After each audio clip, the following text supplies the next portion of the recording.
మంచు ఫ్యామిలీ గొడవలు ఇప్పుడు 2 తెలుగు రాష్ట్రాల్లో చర్చనీయాంశమయ్యాయి. వీళ్ల గొడవల గురించి ఇప్పుడు ఇండస్ట్రీలో పెద్ద చర్చలే జరుగున్నాయి. అసలు మనోజ్ ఏంటి, మోహన్ బాబును కొట్టడం ఏంటి? మరోవైపు మోహన్ బాబు సైతం మనోజ్ను రోడీలతో దాడి చేయడం ఏంటని ఇలా ఎన్నో అంతుచిక్కని ప్రశ్నలు టాలీవుడ్ లో దుమారం రేపుతున్నాయి. డిసెంబర్ 8న ఉదయం మంచు మనోజ్ పోలీస్ స్టేషన్ మెట్లు ఎక్కడం, అది కూడా గాయాలతో వెళ్లి కంప్లైంట్ ఇవ్వడం తీవ్ర చర్చలకు దారితీసింది. ఇక మంచు మనోజ్ పై జరిగిన దాడిలో ప్రముఖంగా వినిపించిన పేరు వినయ్. అసలు వినయ్ ఎవరు? వినయ్ అసలు పేరు వినయ్ మహేశ్వర్. వినయ్ కారణంగానే మంచు మనోజ్ వివాదం మరింత పెద్దదైందని మనోజ్ స్నేహితులు ఆరోపించారు. దాంతో అసలు వినయ్తో మోహన్ బాబుకు ఉన్న సాన్నిహిత్యం ఏంటని పలువురు నెటిజన్లు సెర్చ్ చేస్తున్నారు. ఇక వినయ్, మోహన్ బాబు ఎడ్యుకేషన్ ఇన్స్టిట్యూట్ లో ఎగ్జిక్యూటివ్ డైరెక్టర్ గా ఉన్నాడు.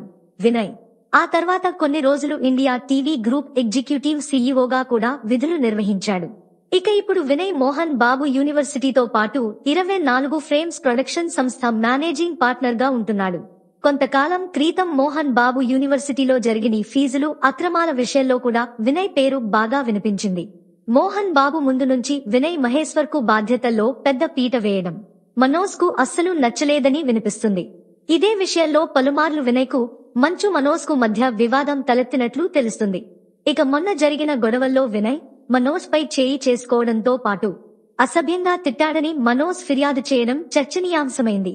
అంతేకాదు, దాడి జరిగిన తెల్లారి మోహన్ బాబు ఇంటికి వెళ్లి సీసీ కెమెరా ఫుటేజ్ తో ఫిర్యాదు చేసేందుకు మనోజ్ వెళ్లగా అప్పటికే సీసీటీవీ డీవీఆర్ ను వినయ్ తీసుకున్నాడని తెలియడంతో మనోజ్ మరింత ఆగ్రహానికి గురయ్యాడు. మొత్తానికి విద్యానికేతన్లో జరుగుతున్న అక్రమాల గురించే మనోజ్ ఫైట్ చేస్తున్నట్టు గుసగులాడుకుంటున్నారు సినీ వర్గాలు.